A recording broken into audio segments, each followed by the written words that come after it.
মুর্শিদাবাদের যে গুডউইলটাকে যদি আজকে আমরা হাতে করে তৈরি না করতে পারি, কোনো সরকার আসবে না, কোনো ইন্ডাস্ট্রিজ আসবে না, কোনো ব্যবসা আসবে না, কোনো ফাইন্যান্স আসবে না। Murshidabad district chamber of commerce and ইন্ডাস্ট্রিজের ত্রিবার্ষিক সাধারণ অধিবেশন হল মঙ্গলবার। বহরমপুর রবীন্দ্র সদনে আয়োজিত অধিবেশনে জেলার অনুমোদিত 92টি শাখা সংগঠনের ইউনিট প্রতি 5 জন প্রতিনিধি অংশ নেন। আগামী 3 বছরের কর্মসূচি তুলে ধরা হয় আলোচনার সভায়। কর্মপদ্ধতি ঠিক করা হয়।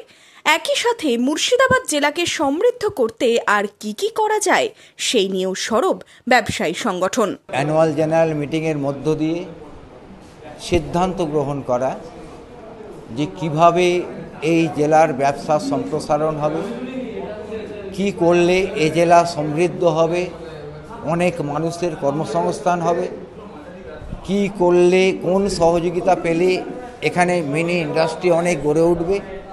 বিভিন্ন প্রান্ত থেকে বিভিন্ন আলোচনা এখানে আসে। আমরাও চাই এই জেলায় অনেক মেইন ইন্ডাস্ট্রি গড়ে উঠুক। শিল্প, ব্যবসা, পর্যটন একে অপরের সঙ্গে যুক্ত। ফলে কিভাবে মুর্শিদাবাদের জেলার সার্বিক উন্নয়ন হবে, কিভাবে পর্যটকদের কাছে আরও আকর্ষণীয় হয়ে ওঠে এই জেলা, পর্যটনকে ঘিরে জেলার উন্নয়ন চাই Murshidabad district chamber of commerce and industries.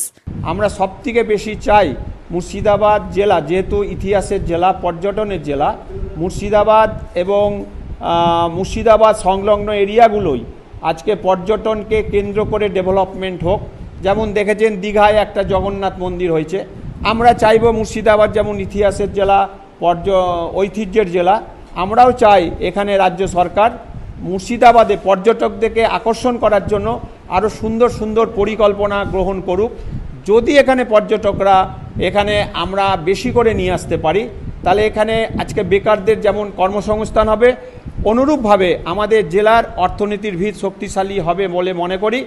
জেলা প্রশাসন থেকে রাজ্যে ধারাবাহিকভাবে নানান দাবি তুলে ধরা হয়েছে এই সাধারণ অধিবেশন থেকে। বহরমপুর থেকে শুভরাজ সরকারের রিপোর্ট, ইমাজিন কমিউনিটি মিডিয়া।